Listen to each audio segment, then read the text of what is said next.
Report, Manning, South Carolina. Now I'm reporting. First of all, I want to apologize for my face being so close to the camera, but I got my cell phone up high over the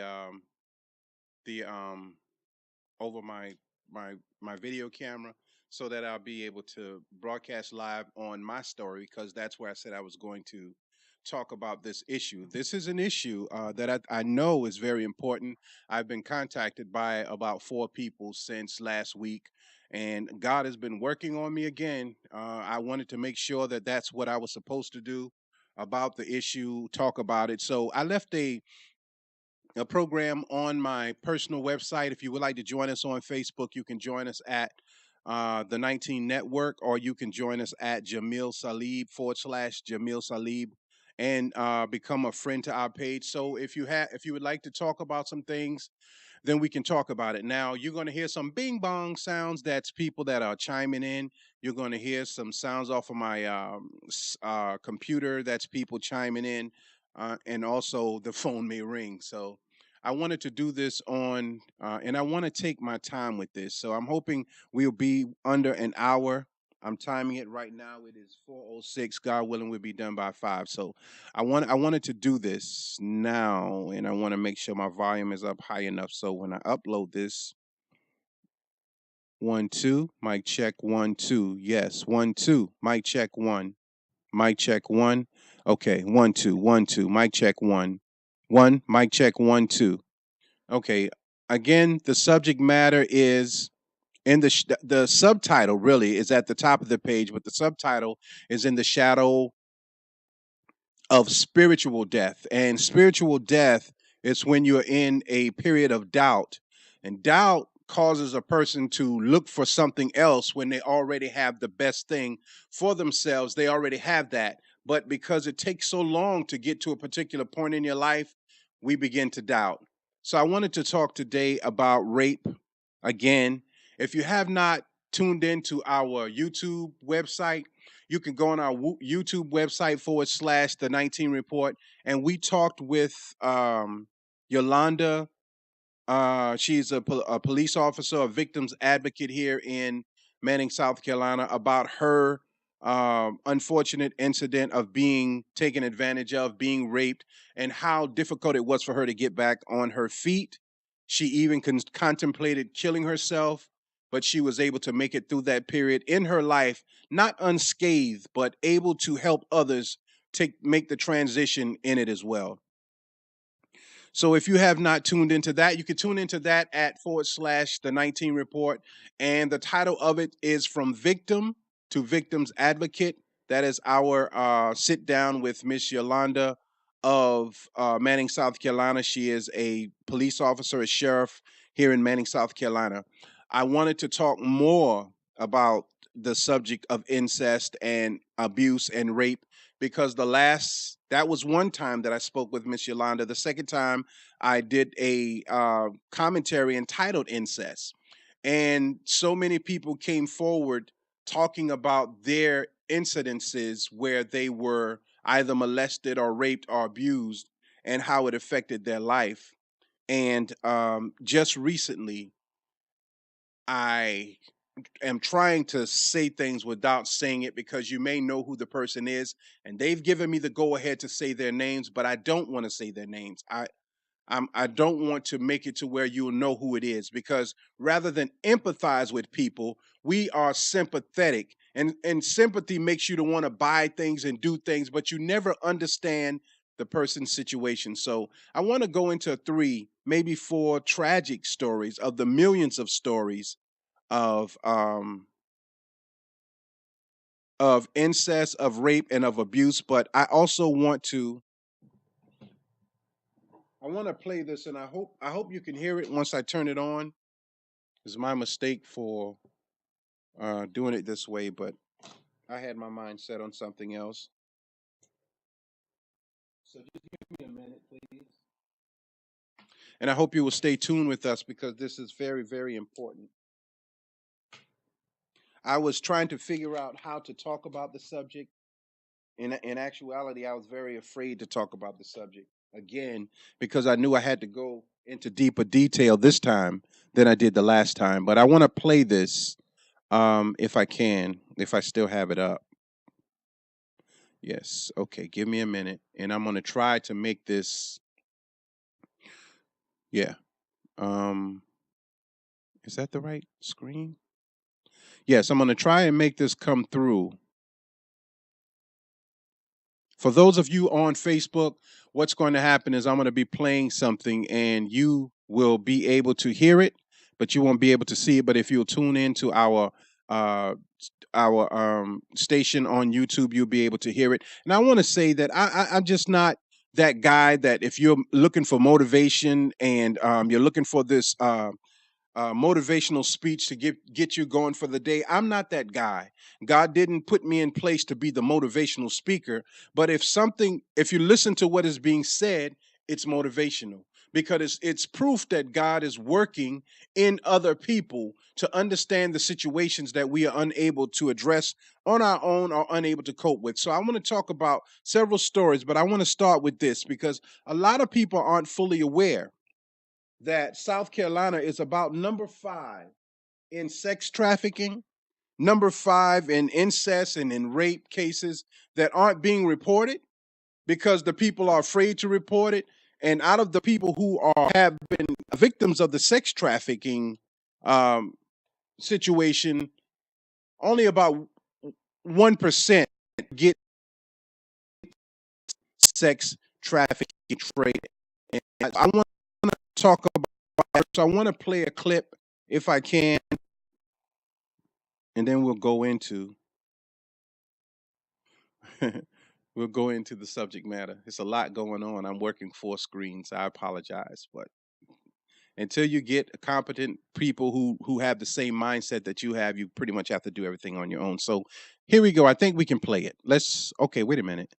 Let me try and get the 3rd screen, the 4th screen up. I think it's desktop 4. That's desktop 3. Okay. Just a moment. I'm working so many things. I hope you'll be patient with me because I promise you it's worth it. Okay, here we go.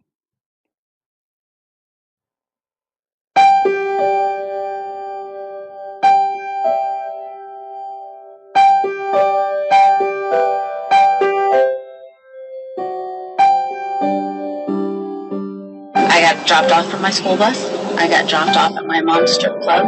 My mom also was enslaved in this. I think how I may have actually got involved there at the strip club was there weren't enough ladies to service the men.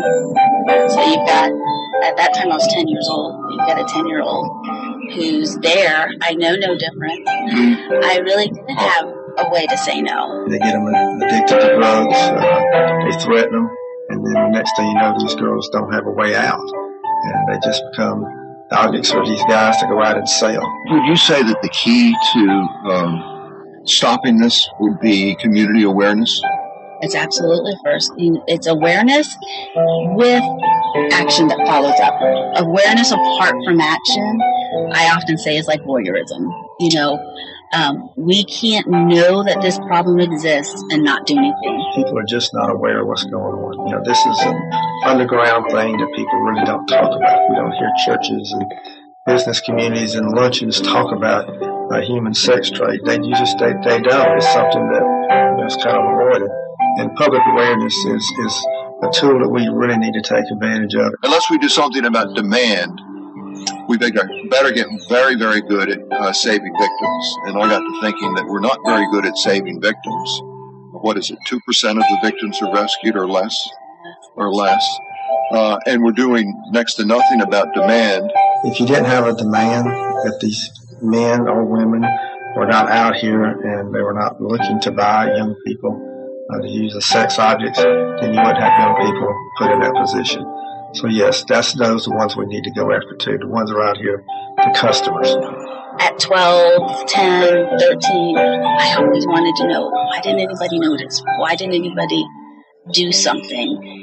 And I will go to my grave preaching this message so that there's other girls and women and boys that aren't going to say that.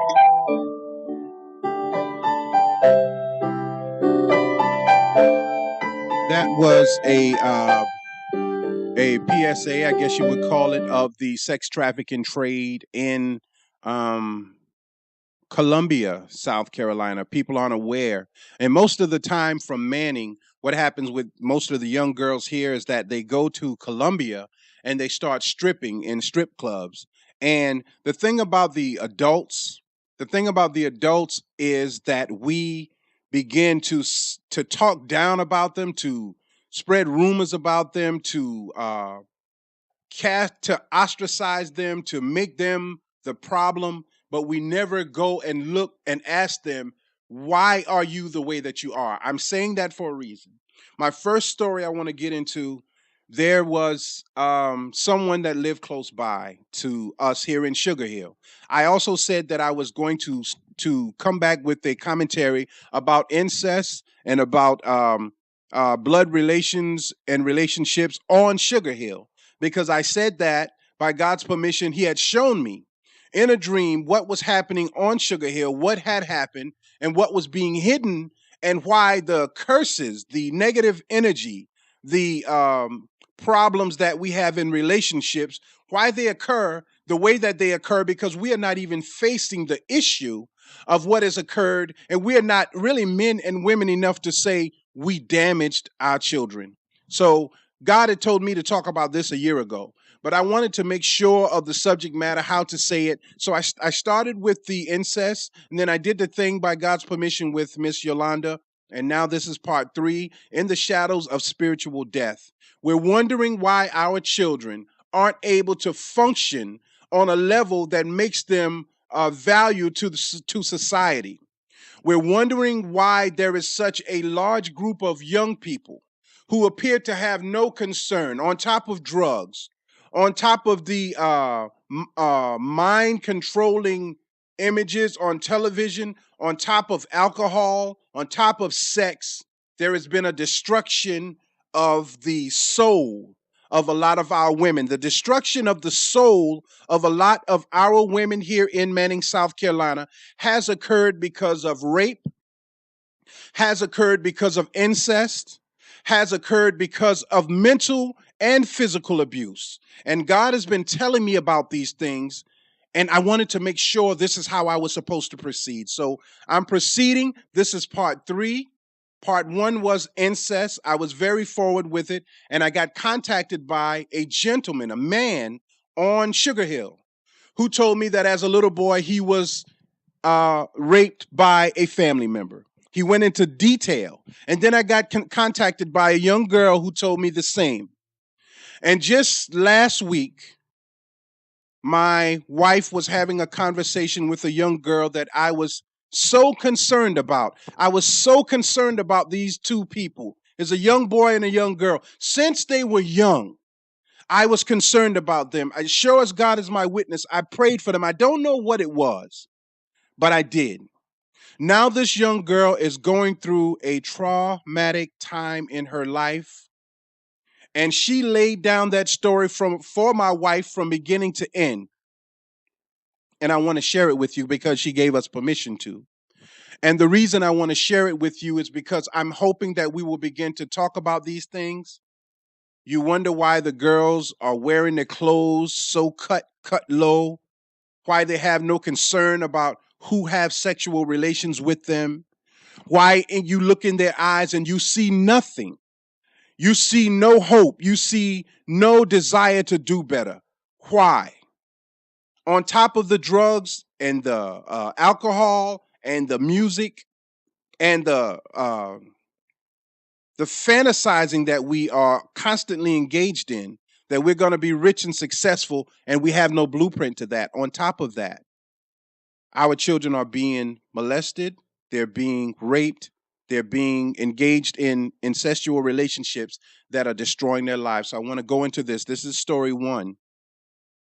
I always had great concern for these two people. Although I was raising my own 3 boys, and I married into, my wife had 2 boys, and then we had my son, which is another boy, 3, 2, 6 boys, and then my daughter from another marriage made 7. I was always concerned about these 2. They appeared to have every single thing that any person could want. They had the latest of everything. You look over at their house and you saw the latest of everything. But for some reason, to me, they never looked happy. I always prayed for them. And I always got a terrible vibe from their grandmother.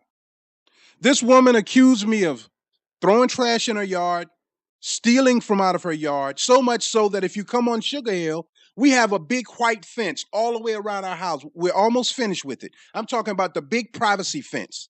That's not something we just thought about doing. That was to block the situation with people around us. I could feel her. I could feel what type of person she was.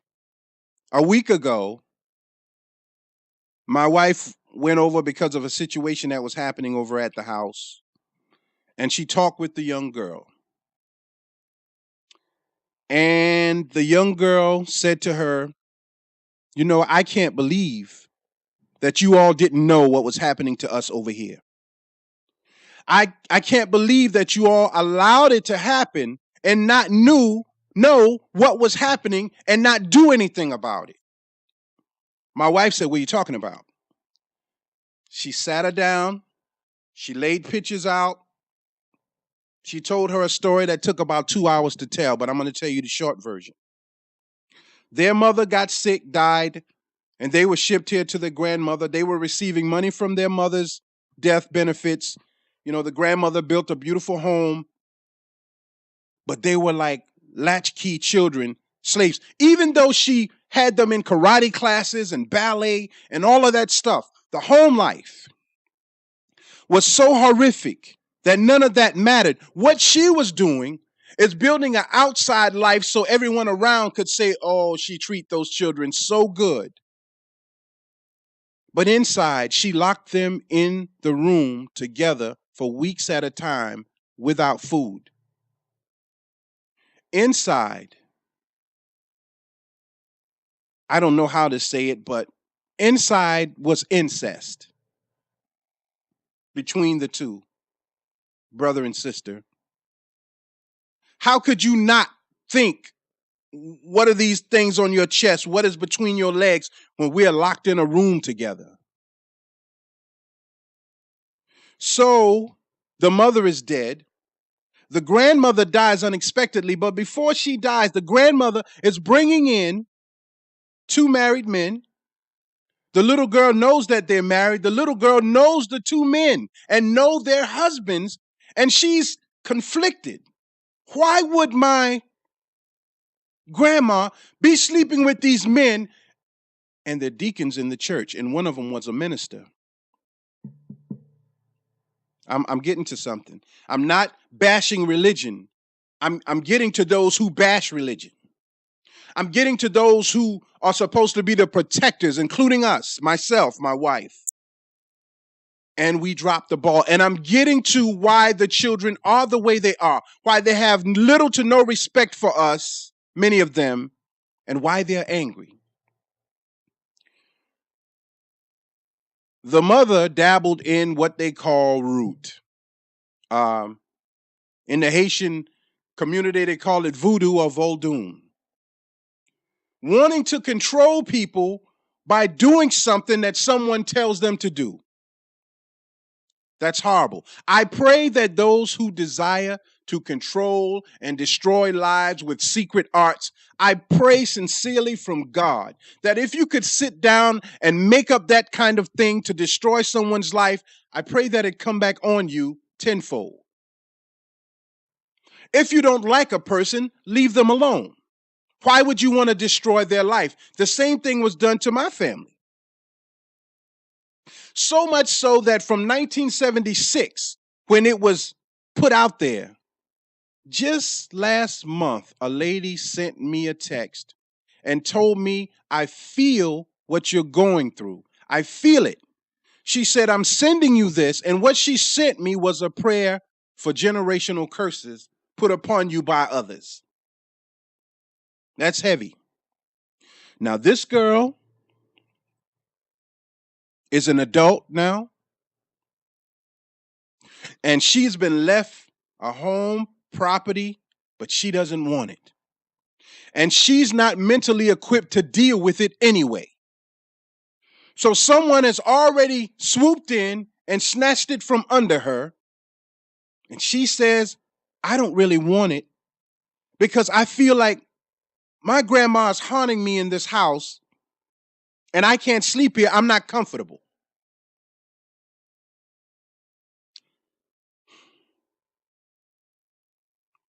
She's now stripping in clubs. And everybody around is saying she no better than that. That girl no better than that. And I was included in that. I said she knows better because she was raised better. But I didn't know how she was being raised was to show people, but how they were being treated in the house was something totally different. This is happening all over the place. Now she's illiterate with a baby, about to lose the best thing that any person could have, a land in a house. It's gone. It's being written over to someone else as we speak. She could care less because the pain inside of her is so strong. The memory are so strong, the negative that not only happened in the house, but is now permeating through the entire community. That is because in our desire to be right, we treat people wrong. That's one story. This young girl is beautiful. She is now wearing blonde hair and blonde wigs. And listen to this now.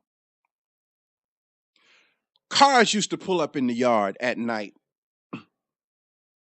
And sometimes I would look over the top of the fence. What is going on over there? Something's not right. I saw police cars over there. I saw BMWs, Mercedes-Benzes. I saw Chargers. No low-scale cars parked in the back at different times. Found out that she'd been doing private dancing. And that's her prerogative because her mindset is already damaged now. And those of us who are talking trash about it, we don't talk intelligently. We talk with hearsay and gossip. And we destroy people's lives even more. And if she were to die today, her legacy would be that no good girl, but who made her no good. Last night, and I've been struggling with this thing for a long time because I didn't know whether I should talk about it or not talk about it. I didn't know. I wait on God. I don't just, because I saw a dream, I run and tell people. I might say, I saw a dream about you. I'm not sure what it meant. I just saw a dream about someone that just passed away. And I told the elder, I said, I had a dream about this man and I'd like to tell you about it. Now, I don't know what the dream meant, may not mean anything, but he's lost and his spirit is lost and he needs to be guided into, released into where he needs to go. Again, this is not a sin. I am not contacting dead people. I am not a necromancer. These are dreams. The young lady, last night, I was in the house and there was another lady there, two ladies. One was in the bed with her. And the lady standing next to me had called her out of the room because I came to see her. And she didn't want to come out of the room. Her spirit was that I had disappointed her because God told me what to do and I didn't do it. So I had to do it. I was in the dream with her and she was called out of the room. And when she came out of the room, her head was down. I couldn't recognize her because she's a young, beautiful, and always respectable, beautiful young girl. But she was as thin, as brittle. Either she was suffering from cancer or AIDS. And I gave her a big hug and she wanted to receive the hug. But in her mind, I felt like she said, you let me down. You let me down because you knew. And now you know, and now you're not talking about it. You're not even trying to save the next person. You let me down because I've been writing this thing for a month. And God keeps saying, don't write it. Don't write it. Just talk. So right on this screen to my left, your right, I got a 5-6 page thing that I wrote, and I probably won't even use it. Rape, abuse, and incest. There is a rape, abuse, and incest national network that we need to get involved with. Now, I'm talking specifically about Sugar Hill, where I live. That's one story that I just told you. The end result is that she is broken. And the people around will talk and gossip, but they'll never know what this young lady and her brother went through. They don't even communicate with each other anymore, probably because they can't. Second story, right here on Sugar Hill. A young lady, she always comes over to the house to talk with us. One day, her and my wife are having a conversation. These are true stories. And her family is so into the church, you wouldn't think no other thing. I don't want to say too much. She said, my father had sex with me. My stepfather had sex with me. My brother had sex with me. And most of his friends have had sex with me. She said, I have had so many diseases, personal diseases from that. And she has a smile on her face every day. Very pretty young girl. You would never know. And at the same time, we're talking about this God that they should love. Now, I'm telling you what is happening inside not only Sugar Hill, but inside the church, because we're constantly building more and more buildings, but not building the church, the internal congregation of people through spirit that we understand. Now, Sheriff Leon Lott, what I just played for you, he said that the churches aren't talking about sex trafficking. The churches aren't talking about rape and abuse and incest. That's the second story. The third story, I have a friend of mine. His uncle is a preacher, big time guy. He was interested in a girl in the church. His uncle told him, stay away from her. He comes to the church one day and he catches his uncle in the back with the girl. She's bent over the table and they're engaged in relationship in the church. His aunt, his mother's sister, taught him when he was 12 how to have sex with her. He was through with religion, through with it. I'm talking about this subject, incest, rape, and abuse, because these things are destroying our young people. And these things lay on the mind of the old people because they knew and they know, but they don't have the courage even on their deathbed to tell the truth. You know, that man that you call your father is not your father. I raised 3 boys from my ex-wife. My ex-wife was out there, but I loved her dearly with all of my heart, and I knew if we had stayed together, we would have made it. But she chose the world, and she brought back babies that were not biologically mine, but I loved her. So I gave them my last name. We're talking today about the pain that is causing the people to behave in the way that they are behaving. I'm telling you a story, and it's not a lie. It's the truth. Everything that I'm saying to you. I gave them my last name. I fought for custody of my 3 sons. And in a time when even the judge said you were going to lose, the judge secretary told me, son, if God wants you to win, you're going to win. Don't you pay none of them any mind. Because I was over in the corner bawling like a little child. Ain't no way in the world they're going to give 3 boys to no black man who barely making ends meet. But I won. I won custody of them, and I raised them by God's permission until they were old. But I could not hold back from them the fact that you're not biologically mine. So I told them that probably about 6 months ago, and I haven't heard from them since. I don't hear from them anymore. I don't know why. Because I knew from God's teaching, God's urging, God's coercing that I had to tell them the truth. They could not go on not knowing. One of my sons has a biological brother. They look like twins. I had to tell them. So if it means losing something to get the truth out, that's what we have to do. I'm not telling you to do something that I didn't do. I did it. On Sugar Hill, where we live. I'm not telling you what someone told me. I'm telling you what God put in my spirit. I saw it. The minds of the old are destroyed. The minds of the young destroyed. But we can fix it. We can fix it if we begin to open up. You don't have to tell everything. Like today, I'm not telling you names, although I had the permission to tell you. I'm not going to tell you. But we have to address the situation. Now, my situation, this is the last one. We're good with time. I was the last son, the last child of 5 in a relationship that was ending. I looked so much like my father, of whom my mother no longer loved, she hated. I was black, I was ugly, and I was reminded of that every single day of my life. And pity, ladies and gentlemen, people who listen to this broadcast, pity doesn't fix anything.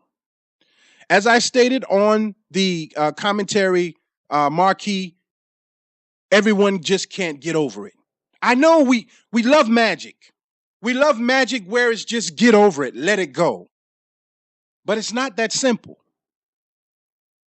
And you can't pray it away, because prayer without works is useless.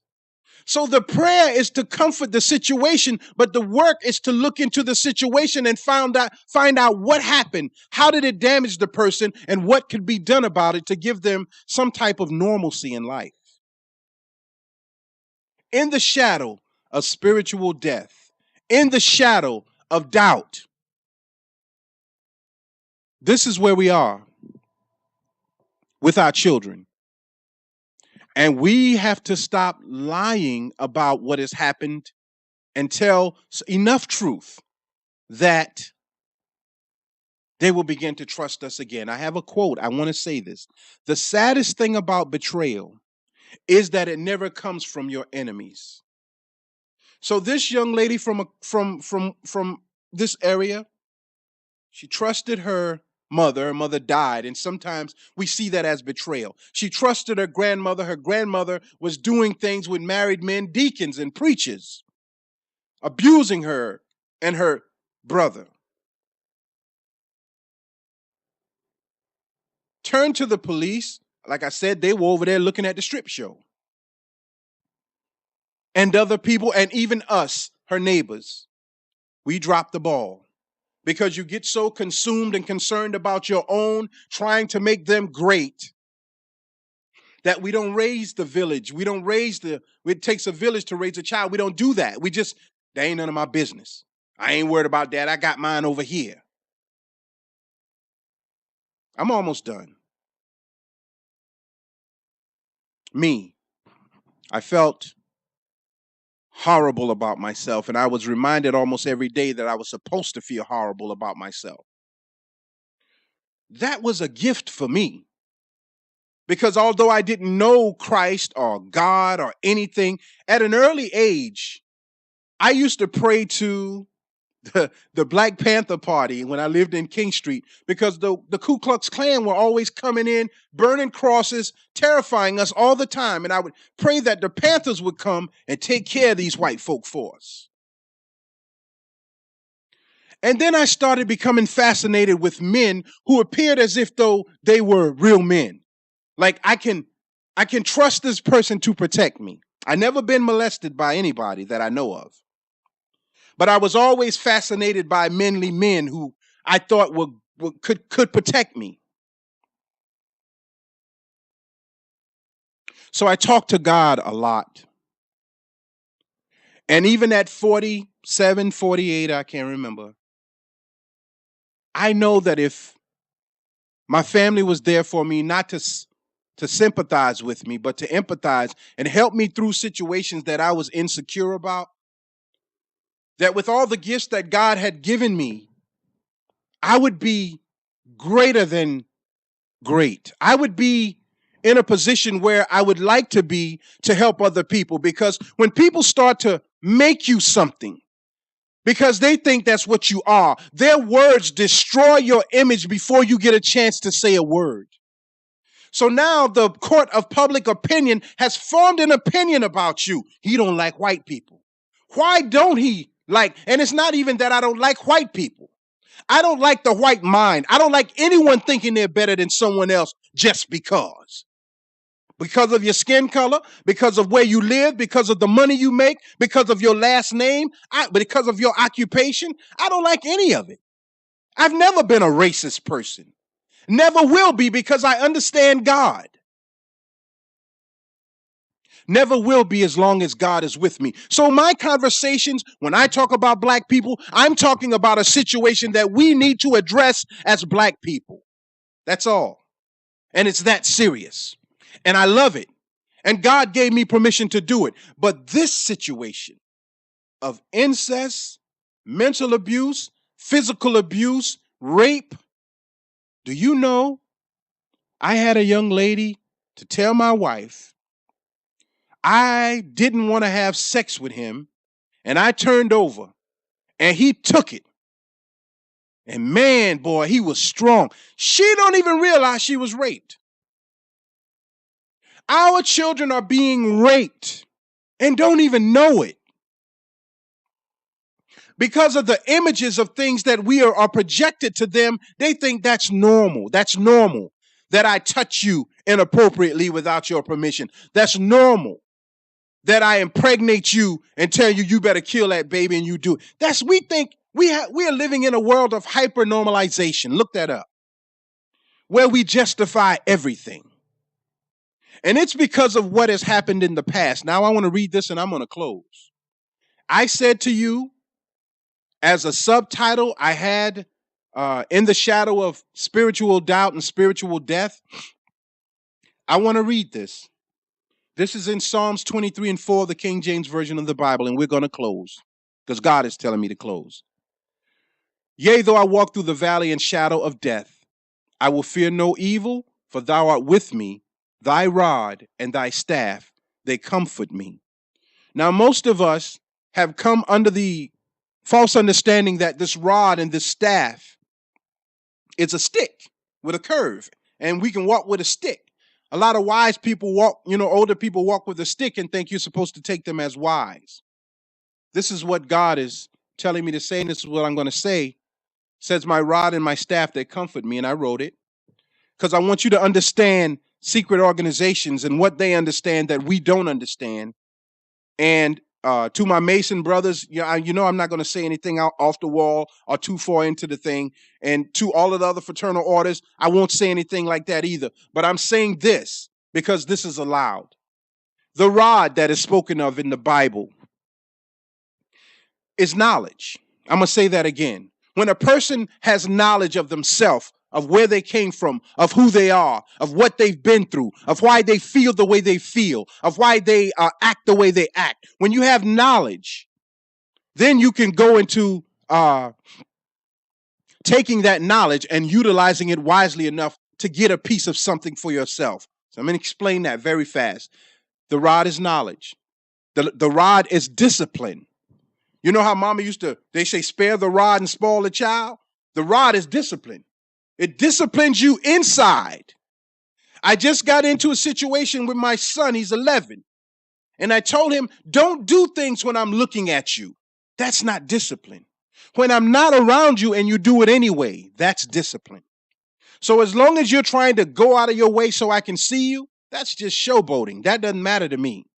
But when I come back and leave you, and I come back and see that you've done what you're supposed to and done it to the best of your ability, that's discipline. The rod is correction. Mom and dad, we're the rod. We're correction. We correct bad situations. We're almost done. I said I would be under an hour. We're still under. The rod is correction.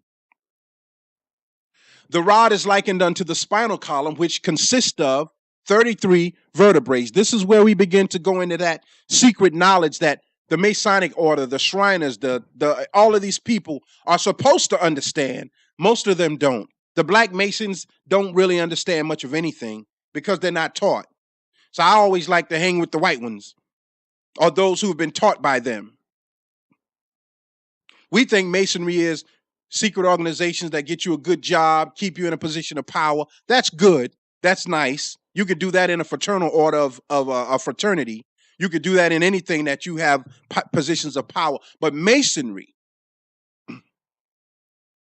the 33 vertebrae, there are 4 sections of the spinal column. Each section is a body of knowledge. This is what Mr. Mack from Prayer House and Brother Abdul, Hassan, my brother, I can't name them all. When I get with these brothers, this is what they talk to me about. The 4 section of the spinal column. Each section is a body of knowledge. Masons are considered masters after 33 degrees of proper study. Ingesting the proper knowledge for the time and whatever you want out of life, you make it happen. Whether it is considered good or bad, that is the danger of knowledge. Whatever you want out of life, when you understand God, you make it happen. That was the challenge in the book of Genesis with the serpent. God gave them the knowledge. And he said, stay away from this tree of the knowledge of good and evil. Just hang around that tree of life. Because once you get the knowledge of good and evil, now you're in the valley of decision. You have to make a choice. So the scripture says, yea, though I walk through the valley and shadow of death. It is not talking about physical death. It is talking about doubt and the death of the soul. And our children are being put through this before they even understand where they are. This is the problem. They think they're being punished. They think they just got bad luck. They think they're in a time of trouble that they will never get out of, but this is happening because of us. Now I'm talking about the rod, and I'm going to slide down real quick. Maybe I put it in, I don't know. But, no, I didn't. But I want to tell you this. When you talk about the children of Israel going through the desert and God talking about the generational curses from that goes on from generation to generation, that is because we don't teach our children what has happened to them, why it happened, and what must be done about it. And we don't become the example necessary for them to learn from. You can jump and shout all day. You can play music all day. That is motivation. That's good. But after every sermon, have a little 30-minute question and answer and let your congregation ask you questions. And if you're not able to answer the question, tell them, I will get back to you next week with that answer. I'll call you tonight, but I will get back to you with that answer and what God says about it. This is the route we have to take. Now, I've talked about the rod. This is the closing. I'm talking about the staff. Now, the secret in Masonry or any organization from sports to family, the secret is the staff. Because the staff humbles the rod. The staff is execution of proper knowledge. The staff is taking what you know and making it a reality. That's mom and dad. That's the child who understands their role in the relationship and does what they're supposed to do so they don't break the current of the family unit. See, when you go outside of what mom and dad are trying to tell you and teach you, and it's the right thing, you break the current, you break the God bond, and things fall apart. The top of the pyramid, recognized, always recognizes. Hold this in your mind. The top of the pyramid, the top of the building, the top of the executive board, the president, anybody in power, the minister, the manager, the boss. The top of the pyramid recognizes the importance of the cornerstone. You know, they talk in the Bible about the cornerstone. The top recognizes the cornerstone because if the cornerstone is removed, the building will fall. So that means that we are supposed to stay humble in our growth and recognize that each group has an important role to play in life. If I cut off up here on your story, I've never done it before. I don't know how long it'll last, but we're going to try to keep going on and record it and upload it again. We're talking about the staff. And we're talking about how mom and dad are supposed to recognize that the child has a role. They're not just a child, you shut up and do what I say. The child comes into the world with wisdom. And when we destroy that through abuse, verbal, mental, incest, rape, we destroy something that God wants to be. So now you can dress it up. That's my example of what occurred on Sugar Hill. She dressed it up. And she made it look nice, but inside, as Christ says, inside is white, outside is whitewashed stone, but inside is death. We look good on the outside, but inside we are dead. So I said in the shadow of death, in the shadow of spiritual death, because if you look in the eyes of the young people, they're going through the motions, but they're dead. You look in the eyes of the older people, they're very successful going through the motions, but most of them are spiritually dead. We can't find anyone to have an intelligent conversation with. So the staff, the head recognizes the importance of the cornerstone, which is the third. Everybody wants to talk about the back of the dollar bill, the three corners and the third eye. You look at the corner, if you move that, the building falls. But if the top recognizes that the two corners are important, then the eye opens and you see that every level of the pyramid has a level of importance. And that's all I'm going to say about that. Now, all controlled, the top of the pyramid recognize the importance of it. So if you only marvel at how high the pyramid is, you miss the point. Father, Son, Holy Spirit are one. The Father is one. The Son is one, the Holy Spirit is one, but they're one in three. Mathematically impossible to put one into three, but these are three of the same person. They're one person. Teach that to your children. So they'll stop fighting over whose religion is right. Check out a person's character, what they are, who they are, before you start running your mouth about what you think they are. I have a person close in my life that is a minister that is always down in Islam. Now I don't know what he's doing with that crazy religion. You don't know anything about the religion. And that religion kept your brother from drugs, from using, from drinking, kept him sane, kept him balanced, and have him broadcasting live on internet, have him speaking in engagements, have him doing things that he never would have done had it not been for what you consider a crazy religion. Why won't you look into it and find out what's going on? Why don't we look into what is happening to our children and ask them what is going on? Mother, father, child, all one, all controlled by submissiveness to the staff, to the God. When that timeline of respect and honor are broken, confusion ensues. I'm closing. 1 Corinthians 14 and 33 of the King James Version of the Bible.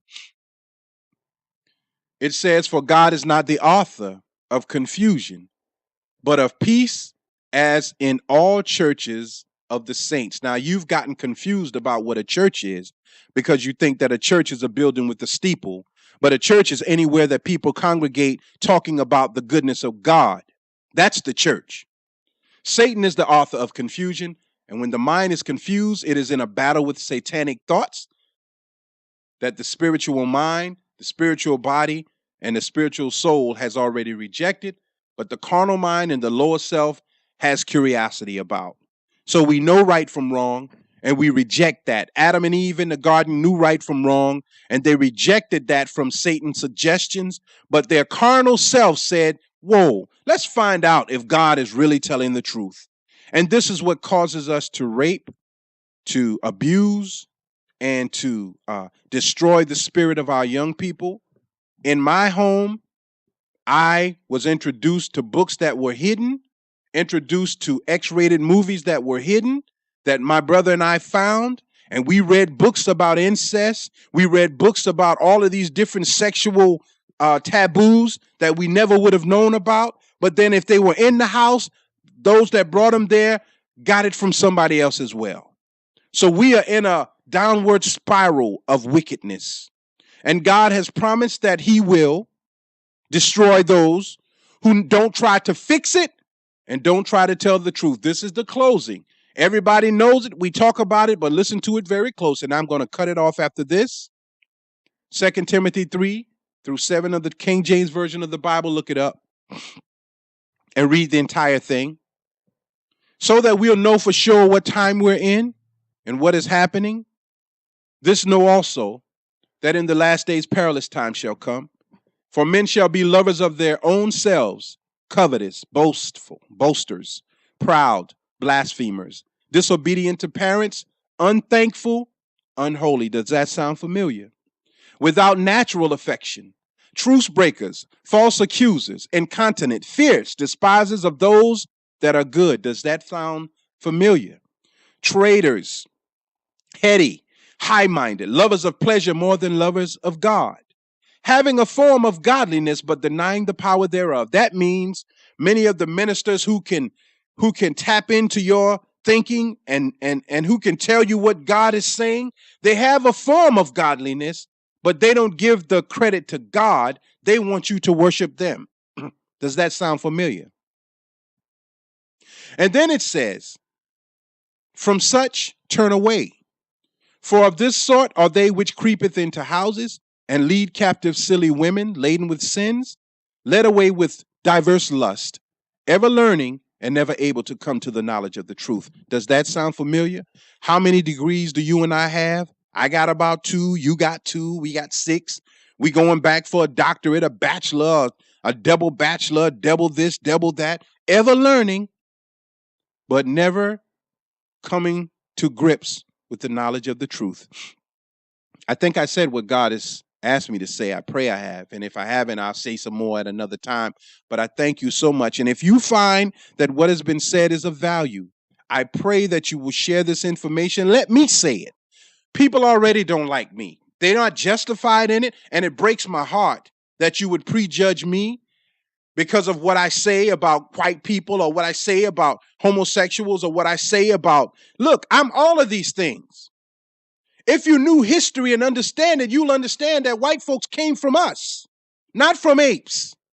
And you would know that whatever we are, they are. And whatever is inside of us is inside of them. Then I can't condemn that because I am that.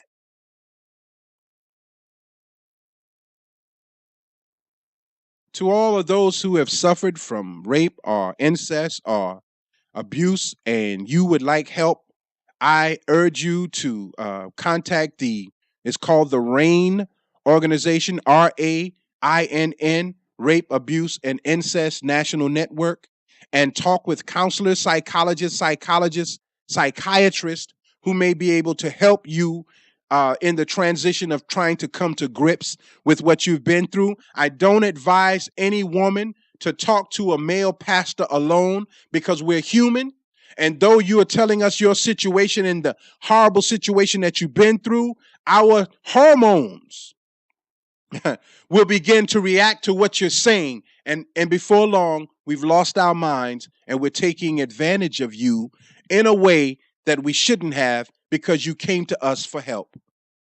I've been ordained a minister since 2006, but I never used the credentials because just like photography and videography and graphics, I think all of it has been cheapened. Like with music, gospel, rap, I think we've cheapened it so much, I don't even want the title. But I'll do the work. So the RAINN Network, Rape, Abuse, and Incest National Network, again, women, if you talk to a male pastor, request that there is a female in the room. Men, the same. If you talk to a female, request that there is a male in the room. Or if you cannot talk to them, then you talk over a national hotline like the RAINN organization, or you can talk to me over the phone. Or if you would like to come, call my wife and myself. We'll be present. Or if you like just women, we have to begin to talk about it, cry about it, laugh about it, and figure out solutions to this issue because you can't tell people that God is real when they're going through the pain that they're going through and issues that they're going through, and you claim to know God so well, but you are not able to see that they're going through a troubling time. And that's what I learned.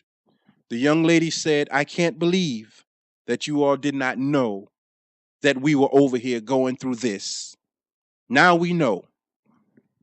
And we dropped the ball, but God willing, I want to do better. I can't say what I'm capable of doing or not doing. You have to walk very carefully when it comes to issues like this, because these are killing things. People will kill you because of it. So we're 1 hour and 1 minute in, and I want to close, but I urge everyone to talk about your situations with others. Men, I noticed that the women are always having a women empowerment something. We don't have enough men, and I'm talking about, I don't care if you are homosexual, you're still a man. I don't care if you're transgender. I don't care what you are, but we have to get together and talk about issues that affect us as men. And we have to begin to share those experiences that we've gone through so that we can begin to help the next generation. Because I don't care how manly you raise your man and your little boy in this society, you never know what's going to happen to them. You never know what's going to happen to the little girl with the being raped, being abused. A person may hate being the gender that they were born. With the chemicals in the food and with just the mindset saying, I want to be something else, you never know. So I encourage all of us, men in particular. I'm talking about all you hardcore bike riders, churchgoers, basketball, everything. We need to start talking and being able to cry, because I don't know what idiot told you that men don't cry, but the scripture says Jesus wept, and he's the best man that I know, the strongest that I know. Thank you for tuning in. This is Brother Johnny of the 19 Report again. Join us on the 19 Report on YouTube, / the 19 Network on Facebook, and share this information. And you don't have to like Johnny. You don't have to like Jamil. But if somebody gives you something, you don't care about the person that gives you something when you need it. You don't care if you say you are this hardcore racist. You don't care if they're white, if they pull you out of a ditch.